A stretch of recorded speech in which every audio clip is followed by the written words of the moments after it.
Merci beaucoup pour l'invitation, je suis très content d'être là. J'ai mis mon ancienne affiliation parce que c'est un travail que j'ai fait quand j'étais à l'université de Montpellier. Je suis resté une petite douzaine d'années. J'étais au laboratoire Montpellier Alexander Grothendieck, ici, qui est le laboratoire de l'Institut de mathématiques du secteur, qui regroupe mathématiciens fondamentaux, on va dire, je vais les appeler fondamentalistes et appliqués. Ça a fait les pieds et depuis 6 mois, si bien marché, là, je suis juste à côté, en C8, où j'ai pris un poste de CR. Voilà. Donc,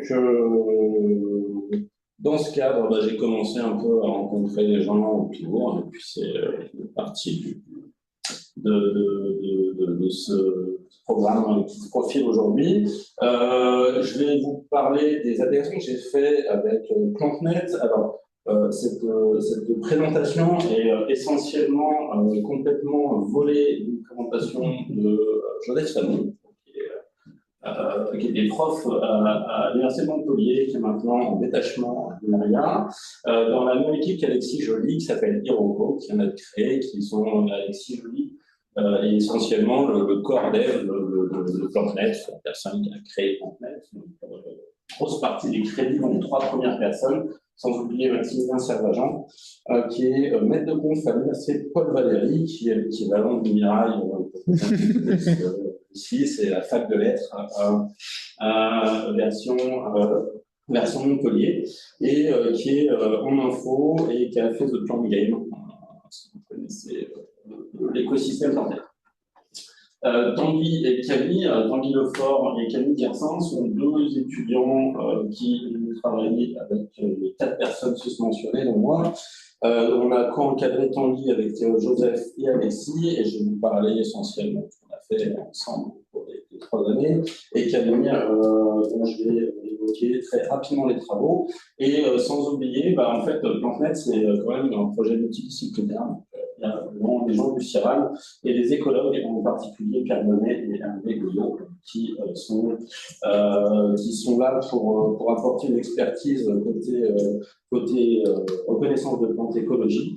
Et il y a toute une équipe talentueuse d'ingénieurs, parce que c'est d'abord un défi d'ingénierie de faire tourner une grosse machine qui est. Donc, essentiellement, c'est une application qui est disponible sur les différents types de mobiles. Vous connaissez tous PlantNet dans la salle, c'est quelque chose, je passe rapidement. Bon, c'est quand même pour vous dire, c'est plus d'1 milliard d'images traitées. On a plus de 10 millions d'images qui ont été labellées et validées. C'est en fait, je vais en parler beaucoup aujourd'hui. Ça a commencé il y a une petite quinzaine d'années. Avec un flux d'images journalier important, 2 millions d'images. Donc, il faut des serveurs, ça fait beaucoup d'électricité, et c'est essentiellement, donc il y a une fondation pour les dons, pour faire un don à PlantNet, mais c'est quand même essentiellement financé par des deniers publics, en tout cas, quasiment toute la main-d'œuvre, c'est des gens des EPST divers et variés que je viens de citer.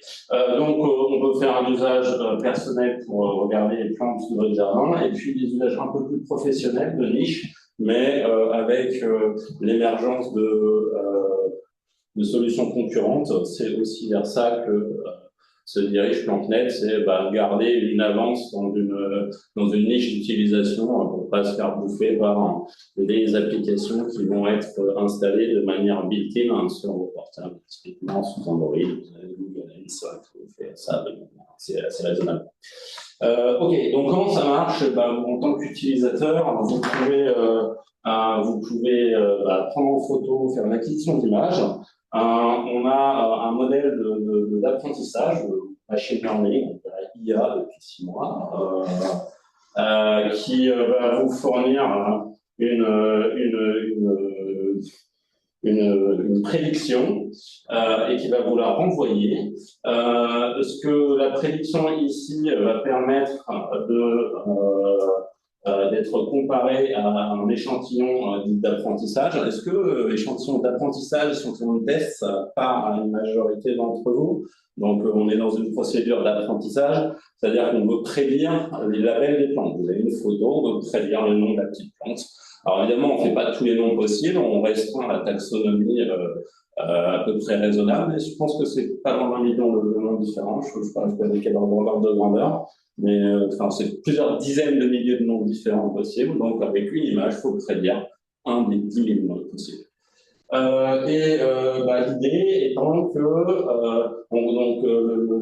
la taxonomie utilisée est issue des grosses banques de données. C'est déjà un défi en soi que de prendre les bons noms qui sont pas redondants, enfin de tout le nettoyage des bases de données, on n'imagine pas, mais parce que dans lequel je ne veux jamais mettre les mains, mais qui a été fait. Voilà.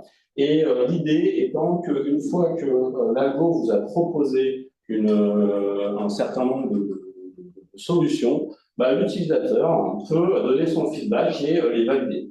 Et tout l'enjeu, c'est de dire que, en fait, l'ensemble des données d'apprentissage qu'on a qui ont été validées par des experts, c'est pas si gros. Et on aimerait bien utiliser les données qui ont été labellées par les utilisateurs. Donc, vous voyez évidemment l'écueil. Si moi, je commence à m'amuser à labeller des noms d'orchidées, ça va pas donner des choses extrêmement rigoureusement exactes. Donc, on veut quand même utiliser cette information, mais c'est une information bruitée. Donc, une question à 100 balles. Comment est-ce qu'on fait pour ne pas rajouter du bruit dans le système et améliorer les prédictions malgré cette information qui est détériorée. Voilà. Donc, la chronologie Plantnet, ça existe depuis 10 ans. Essentiellement, l'arrivée des méthodes d'apprentissage profond de Deep Learning d'IA, c'est 2014, c'est une dizaine d'années. 2020, prix de l'Académie des sciences, et vous avez le million d'utilisateurs qui a été franchi en 2016. Donc, en 10 ans, c'est un projet qui a pris une importance importante. Ok, donc la motivation, c'est comment est-ce qu'on peut améliorer les prédictions et utiliser les données, donc c'est d'apprentissage, d'écologie, enfin on est dans l'écosystème que je viens de vous raconter, et on a pas mal de problèmes théoriques qui sont complètement ouverts, et aussi essayer d'expliquer pourquoi les méthodes pratiques actuelles en fait fonctionnent. Il y a des gens qui disent engineers are always right, c'est-à-dire que quand vous êtes le nez dans le cambouis, vous utilisez des solutions qui vont marcher de manière très empirique. La question à 100 balles, c'est est-ce qu'on peut mettre un cadre théorique qui explique pourquoi ces choix ont été faits, et si le cadre théorique ne peut pas les expliquer, est-ce qu'il peut donner des meilleures solutions in fine pour changer la manière dont on sait. Wow, je n'ai pas fait tomber.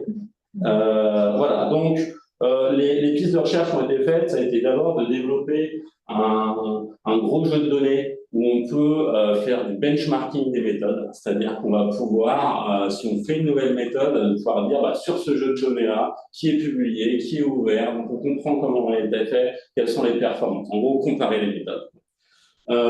Le deuxième, ça a été dire à partir de données qui ont été labellées par les utilisateurs, donc des utilisateurs non experts, comment on peut mettre un poids sur ces données pour dire cet utilisateur, je le crois, c'est un expert, il vaut plus de poids que le charlier qui ne connaît rien aux orchidées et qui répond au hasard. Donc, comment est-ce que on peut utiliser les données crowdsourcées?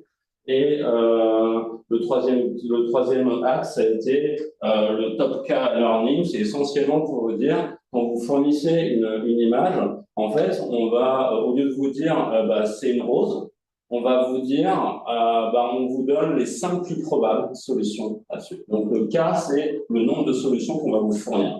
Donc le top 1, c'est la meilleure solution. Le top 2, c'est les 2 plus probables. Le top 5, c'est les 5 plus probables. Et vous avez à choisir parmi ces 5-là. Et ça, c'est un problème un peu moins dur que de trouver la meilleure. Parce que là, vous dites, la meilleure appartient aux 5 premières, plutôt que je veux vraiment trouver la meilleure.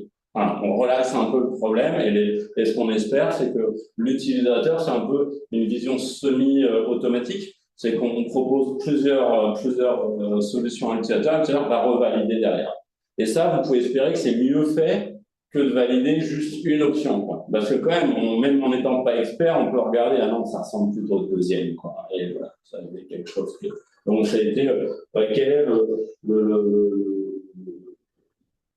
quelles sont les propriétés théoriques de ces pertes pour l'apprentissage statistique.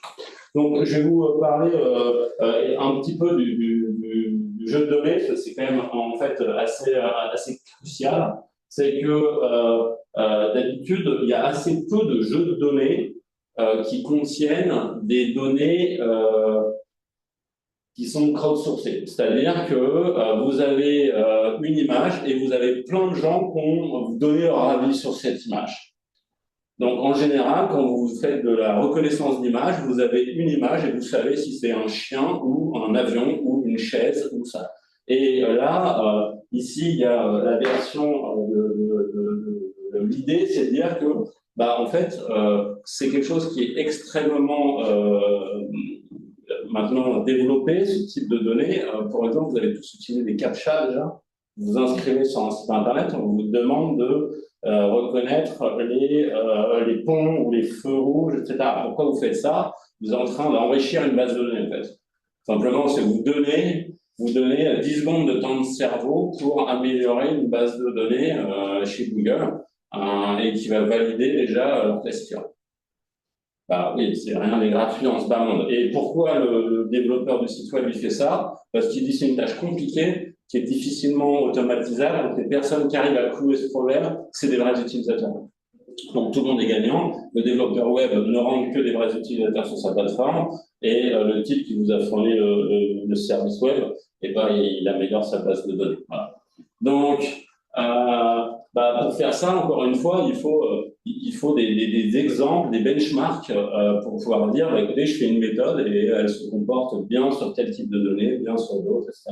Et en fait, il existe assez peu de jeux de données qui ont été publiés, et en particulier en écologie, et PlanetNet 300K répond à ce problème, 300K étant pour les 300 000 images. Il y a une variabilité importante, mais ça, vous connaissez ça sans doute mieux que moi. Moi, je suis vraiment, ici, là, vous avez la même plante. Sur la deuxième colonne, vous avez aussi la même plante, etc.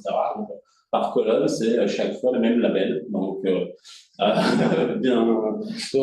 il faut pouvoir reconnaître une plante qui est polymorphe. Donc, qui prend par exemple, la fraisier alba, ça peut être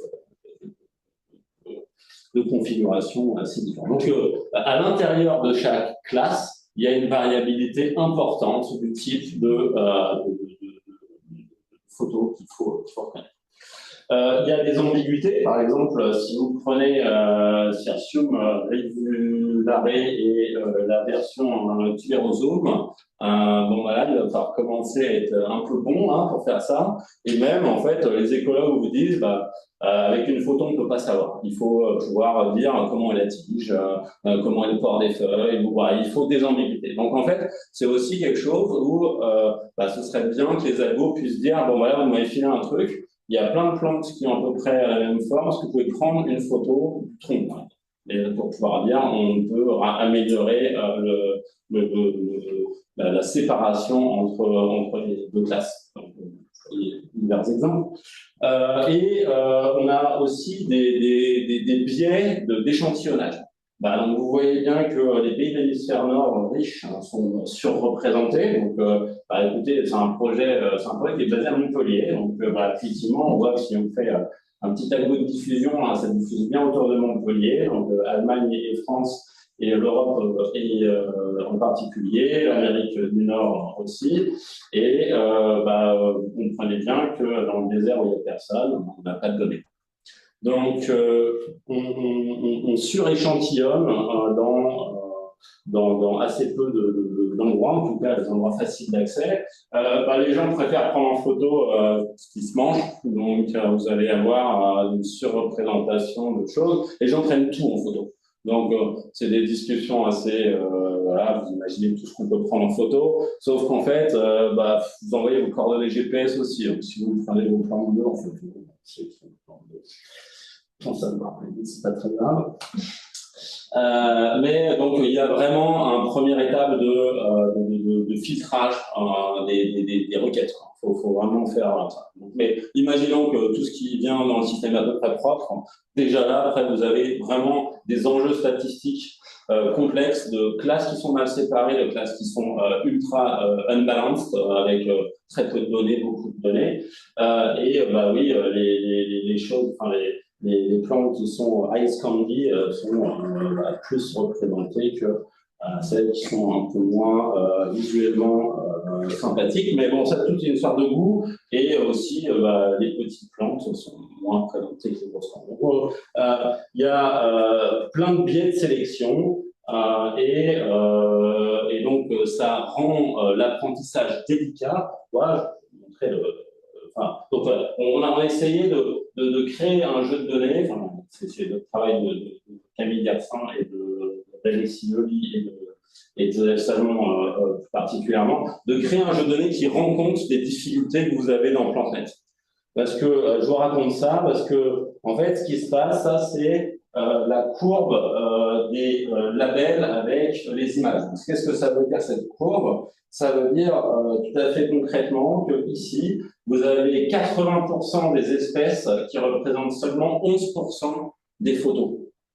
Donc ça veut dire que en fait, j'ai donc 89% des photos qui sont concentrées sur très peu d'espèces, sur 20% des espèces. On appelle ça une bonne Pareto, où vous avez un 80-20. En gros, c'est extrêmement déséquilibré.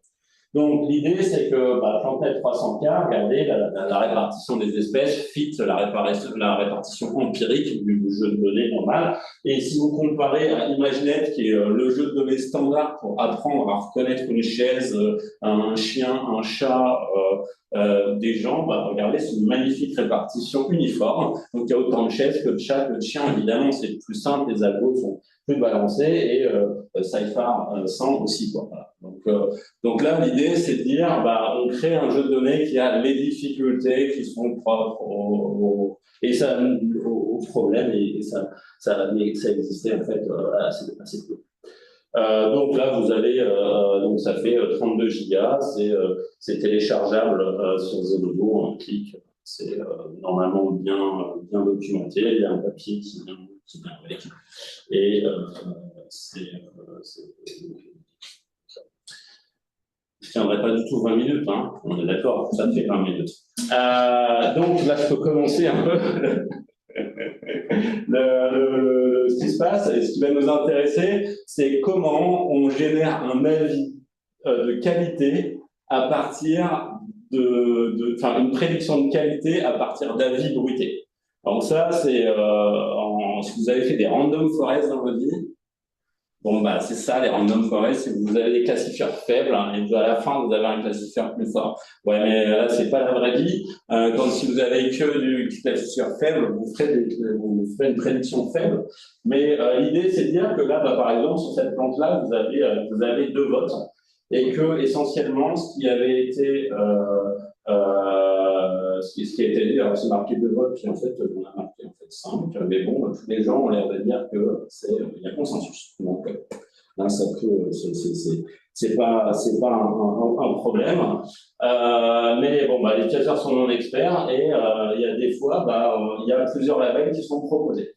Donc, ce qui avait été initialement proposé sur cette photo, c'était une Zavelia triflora. Et en fait, c'est pas ce que va vous renvoyer PlantNet si vous lui soumettez cette photo. Il vous renvoie des aléas grandifolia. Et qu'est-ce qui s'est passé ici? Il s'est passé que ça a été corrigé. Et l'idée, c'est de dire que oui, effectivement, il y a 3 utilisateurs qui ont dit non, c'était pas le premier, c'est la nouvelle correction. Donc là, écoutez, 3 utilisateurs contre 1, on fait ok, très bien, on prend une nouvelle avis. Mais maintenant, vous avez un cas où vous avez 5 utilisateurs qui votent pour PlantAlgo aussi, et pourtant, l'algo vous renvoie espèce non identifiée. Donc, qu'est-ce qui s'est passé?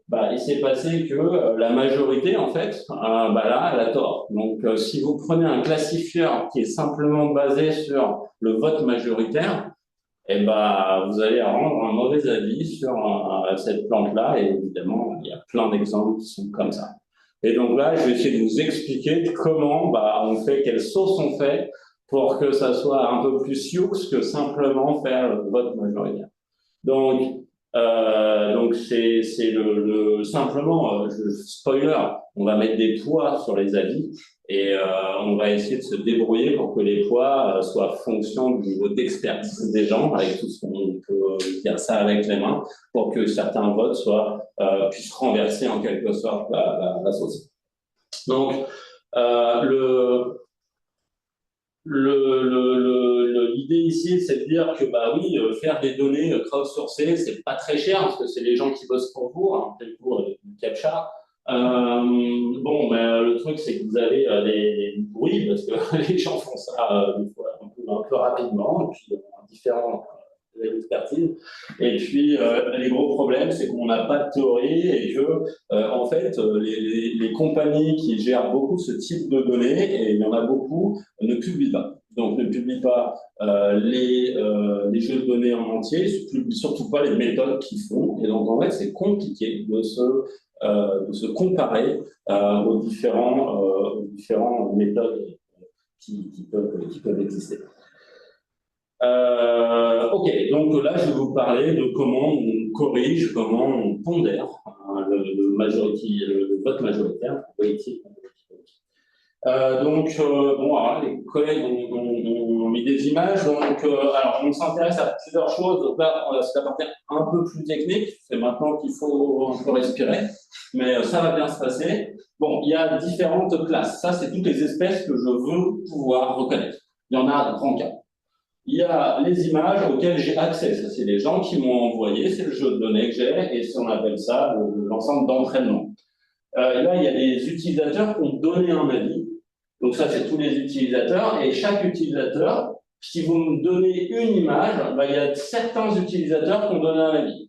Donc, c'est-à-dire que moi, si je prends une image de ici, toi, tu vas donner un avis dessus, mais vous autres, vous l'avez pas vu, vous n'avez pas donné d'avis. Donc, quand je prends une image, il y a les workers, les gens qui l'ont regardé, qui ont donné un avis. Les autres n'ont pas vu l'image, peu importe. Donc, chaque image a un ensemble de gens qui a voté pour un certain avis. Ok, donc l'objectif, ça va être de dire comment est-ce qu'on peut agréger les avis des personnes qui ont voté pour à la fin filer quelque chose qui a du sens, quoi. Donc en fait, on cherche la version chapeau et on a observé les avis de l'utilisateur U sur l'image I. Bon. Qu'est-ce que vous faites? Le vote majoritaire, c'est pas compliqué. Ils ont tous vu la même image. Il y en a deux qui votent pour le tournesol, un troisième qui vote pour le nénuphar. Le vote majoritaire, c'est facile. Dans ce cas-là, c'est 2 contre 1. Vous votez tournesol.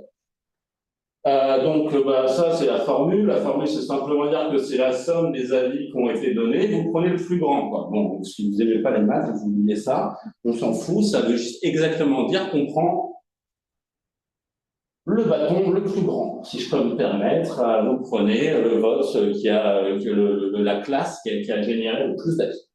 Ok. Bien. Donc maintenant, on va essayer de pondérer. Alors, je vais vous montrer ce qui se passe. Par exemple, là, ici, vous avez ce qu'on appelle une matrice de confusion. Matrice de confusion, c'est-à-dire que le type Bird, il a reconnu Bird avec très très grande probabilité tout le temps, et il y a quasiment que des zéros en dessous. Là. Donc comme tout est sur la diagonale, ça veut dire que le gars s'est classifié super bien. Quoi. Vous lui filez une automobile, il vous renvoie automobile. Vous lui filez un airplane, il vous dit airplane. Lui, qu'est-ce qu'il fait? Il faut qu'il 4. Donc en fait, évidemment, quand je chasse un chat, il est bon, mais le reste du temps, il est hors de la diagonale. Ça veut dire qu'il y a du poids hors de la diagonale dans la matrice de confusion, il n'est pas bon. Et alors lui, qu'est-ce qu'il fait là? Il tape son clavier, c'est le chat qui tape. Voilà. Et donc ça, c'est les vraies matrices de confusion d'une base de données très connue qui s'appelle Cypher-TMH. Et l'idée était de détecter la qualité des gens qui ont voté. L'utilisateur à 203, 1098 et 2100. Cette base de données a été faite à l'époque sur Amazon Turk. C'est-à-dire que les gens ont été payés 5 centimes de dollars pour la faire. Donc, le mec avec les 4, il n'est pas idiot. Hein. Il a gagné 5 centimes en appuyant le plus vite possible sur chaque. Bon, donc il va falloir trouver un poids sur chaque utilisateur. Et puis en gros, je vais vous dire comment dans PlanetNet on choisit ce poids. Voilà. Essentiellement, c'est un truc qui ressemble à la trace de la matrice de confusion, mais c'est trop cher à calculer, donc on aimerait faire ça, mais on ne fait pas ça. Mais ça, c'est pour ça. Donc maintenant, imaginez que on rajoute des poids, on a vachement plus confiance en le voteur rouge. Et donc, quand on l'a pondéré par 6. Donc, en fait, il gagne contre chacun des deux autres qui étaient pondérés à 3 et à 2. Donc, ils ont beau avoir voté tous les deux pour tournesol, c'est le gros qui a gagné. Quoi. Voilà, comme match de boxe. Hein. Donc, l'enjeu, c'est très bien. Maintenant, vous avez des poids. Comment on règle les poids pour que ça marche mieux? Faut les estimer, vous avez un échantillon d'apprentissage pour le faire, mais c'est super cher, donc il faut trouver une méthode qui fasse le job. Donc l'idée, c'est simplement de dire que si vous vous rappelez la formule du vote majoritaire, on a simplement rajouté un nombre ici, qui est le poids. Donc, ce que je veux vous dire, c'est que la confiance qu'on a dans l'image I pour le label K, c'est la somme des expertises des gens qui ont voté K pour l'image I. Donc, si pour une image donnée, il y a plein de gens de confiance qui ont dit que c'est un Arabidopsis, je dis OK, c'est Arabidopsis. Voilà. Par contre, si vous comprenez le truc, c'est voilà. Bon, maintenant, si je normalise cette distribution, ça devient une distribution de proba, ce qu'on appelle l'accuracy. Et en fait, on est très content quand quoi quand elle est 0 partout, sauf sur un label où elle est égale à 1, elle est très forte, c'est-à-dire que tout le monde est d'accord. Mais ça, c'est pas la vraie vie. La vraie vie, c'est que vous aurez toujours de la masse un peu partout et va falloir tenir compte de ça. Mais par contre, si vous savez que la masse, elle est très bien répartie, c'est-à-dire que tous les labels ont été choisis, ça veut dire que c'est une tâche très dure, en fait. C'est-à-dire que il y a tous les experts qui l'ont vu ont donné un avis différent, donc ils ont tapé au hasard. Donc vous voulez être très proche des masses de Dirac, très proche des distributions de Piquet, et très loin de l'uniforme, ce qui vous dit que il n'y a pas de consensus. Essentiellement, l'idée, ça va être de dire on peut calculer le weighted majority voting simplement en calculant le vote, mais maintenant c'est évidemment le nombre de votes pour chaque label, mais pondéré par l'expertise de chacun, et ça s'exprime très bien avec la confiance, c'est la même formule. Vous avez compris que on met un poids sur chacun et chacun vote selon son expertise. Alors, le problème ici, ce que vous voyez arriver, c'est qu'on met une expertise uniforme sur toutes les espèces. Alors qu'en général, vous avez spécialiste des petites roses, vous avez spécialiste d'orchidées, vous avez spécialiste des... Et en fait, on n'a pas ce niveau de granularité. C'est un défaut de la méthode, mais faudrait plus de données pour le langage. Donc, essentiellement, quand vous fournissez une nouvelle image dans PlanetNet, cette image pourrait être utilisée dans l'apprentissage, c'est-à-dire qu'on va valider cette image en disant elle est suffisamment bien expertisée pour pouvoir être remise pour améliorer la machinerie globale. Et il faut que la confiance passe un certain seuil qui est choisi à Pistodenas, mais empiriquement correct, et que l'accuracy aussi soit au-dessus d'un certain seuil. Je vais donner des exemples pour vous rappeler ce qui se passe. Donc, on a un schéma d'optimisation alterné. Bon, c'est un algorithme d'expectation maximization. Ça parle à au moins une personne dans cette assemblée. Et l'idée est de dire que vous initialisez les poids des utilisateurs ici, et puis les labels que vous avez prédits pour chaque image. Et puis, en fait, on va essayer de les améliorer au cours du temps. Donc, l'idée, ça veut dire qu'on va parcourir toutes les images. On va calculer le nouveau mode vote majoritaire avec les poids qu'on a. Ça va nous donner une nouvelle prédiction. on va pouvoir mettre à jour la confiance et l'accuracy et vérifier si elle passe les thresholds, les seuils donnés. Si elle dépasse, bon, bah, on va pouvoir prendre cette image et la mettre dans la nouvelle, enfin, dans l'échantillon d'apprentissage, et on va pouvoir maintenant mettre à jour les poids et de dire, OK, maintenant les utilisateurs, on va voir si leur avis est en accord avec le prédicteur. Et si leur avis est en accord avec le prédicteur, on va dire, il en a reconnu une nouvelle, donc il est fort. Donc on va mettre son poids un peu plus gros. Et on recommence ça jusqu'à ce qu'il y ait une convergence. Donc en fait, on affine la prédiction et après on affine le poids d'expertise des utilisateurs et jusqu'à ce que ça se stabilise, où la prédiction est stabilisée, le poids d'expertise de chaque personne, et aussi vous avez votre score. Donc l'idée, et donc le poids, c'est le nombre de votes que vous avez fait divisé par 10 plus le nombre de plantes, d'espèces que vous avez su reconnaître. On est en train de dire que l'expertise, c'est une fonction croissante du nombre d'espèces que vous savez reconnaître. C'est vraiment ça la clé, là. C'est de dire, bon, en gros, si vous connaissez les gens moyens reconnaissent 3 espèces sans se tromper. Si vous êtes à 10, bon, déjà, vous avez passé un niveau de conscience supérieur et votre poids va augmenter. Et cette fonction F, je vais vous montrer sa forme. Donc là, j'en ai pris des exemples, c'est le travail fait par Tom Lewis, extrêmement pédagogique. Donc là, vous avez 6 utilisateurs. Vous voyez bien que il y a 2 utilisateurs qui tirent leur épingle du jeu. L'utilisateur 6, c'est Dieu le Père. Vous lui donnez une plante, il sait la reconnaître. L'utilisateur 3 est pas mauvais, mais on est un peu en dessous. Et donc, voilà, imaginez qu'il n'y a que les 4 premiers utilisateurs qui aient voté. Et il y en a 2 qui ont voté pour le ficus, un seul pour la rose et le 3e pour la menthe.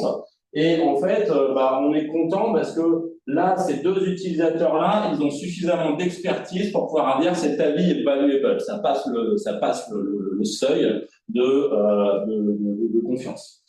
Maintenant, si on regarde l'accuracy, donc rappelez-vous, l'accuracy, c'est simplement la normalisation de ça. C'est vraiment, ces 2 graphiques-là sont les mêmes à un facteur d'échelle près. Et l'idée, c'est de dire que là, c'est la distribution de proba associée à cette distribution-là.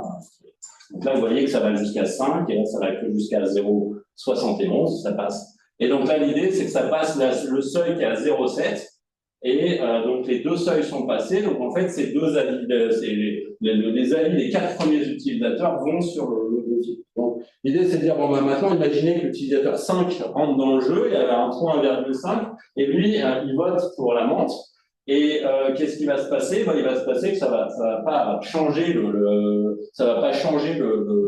la manière dont la plante est reconnue. C'est toujours le ficus. Vous le voyez arriver. Le gros arrive, il saute dans la piscine, plam, et qu'est-ce qui se passe? Il vote pour la rose. Vous passez évidemment toujours les seuils, mais le poids ici vous fait basculer et vous changez.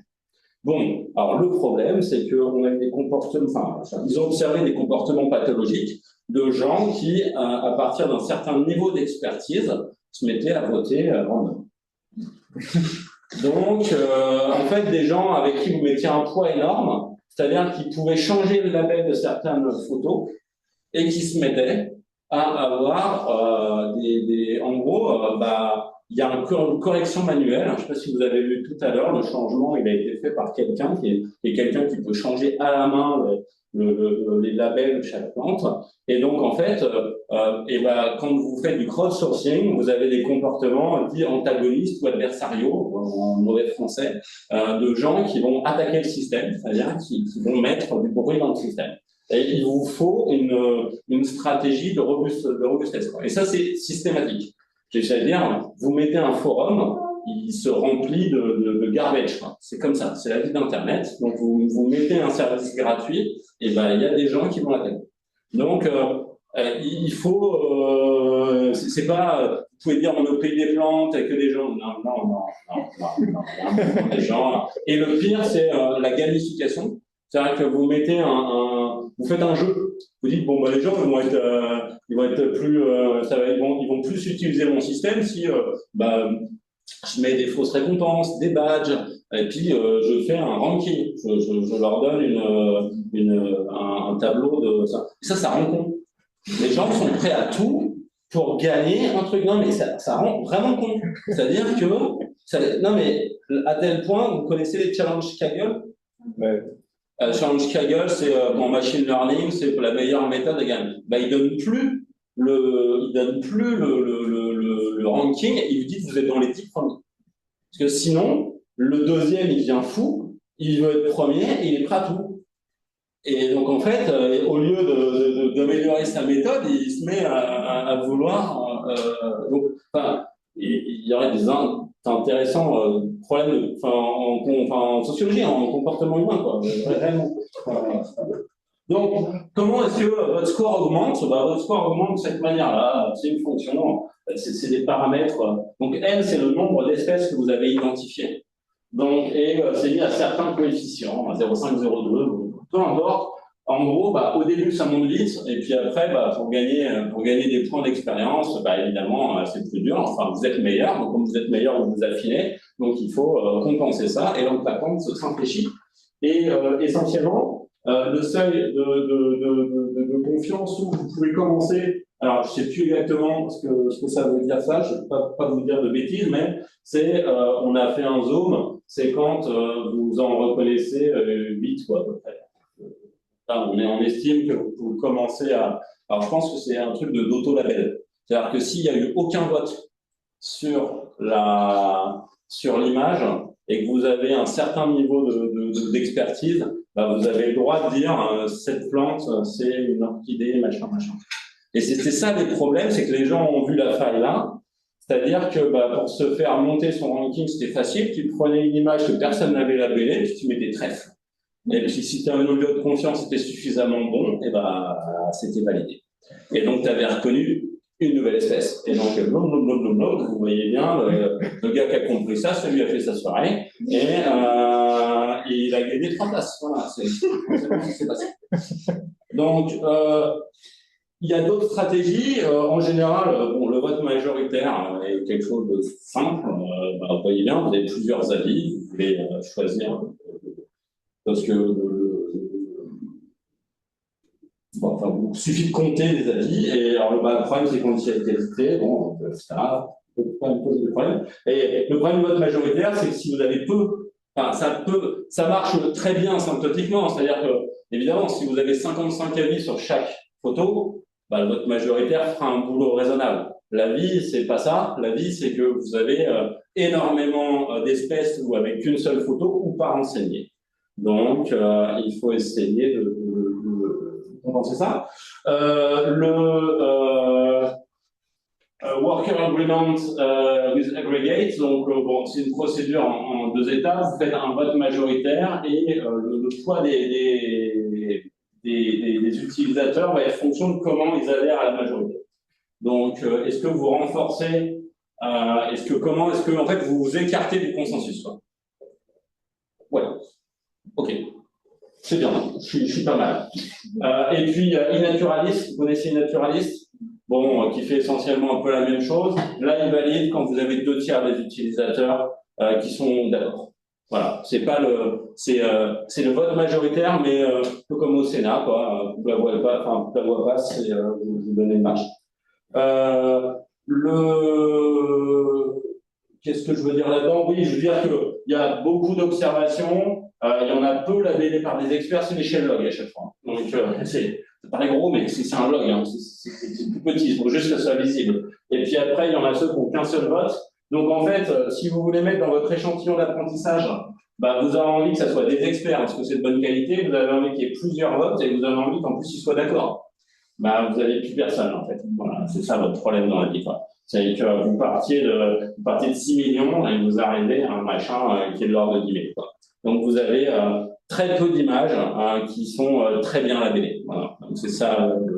Donc, en fait, on a peu de ce qu'on appelle la ground truth. On a peu d'images dont on est vraiment sûr. Et en fait, L'idée, c'est de dire que la méthode qu'utilise PlantNet, qu'on a comparée au vote majoritaire et au pousseur bilatéraliste, c'est que toutes les méthodes se comportent bien quand tu as au moins 2 avis sur chaque truc. En gros, tu as beaucoup de données, toutes les méthodes, elles font à peu près pareil, elles ont une bonne accuracy. Par contre, si tu as, peu de votes avec et que ça disagree, bah, c'est je sais pas, enfin, ils sont pas d'accord, et ben là, en fait, le pousseur, c'est horrible parce que il y a très peu d'images où tu vas quand même avoir tu vas réussir à avoir ce consensus-là. Et ce que fait PlantNet est un peu plus robuste, et c'est essentiellement ça qu'on disait aux gens. Et donc, c'est quand même un placement important de PlantNet, c'est de dire, on veut, ils veulent rester bons sur des espèces qui sont peu observées. Voilà, je ne vais pas vous parler de tout ça. Je pense que non, mais vous avez à peu près une idée de ce qui se passe. Utiliser PlantNet.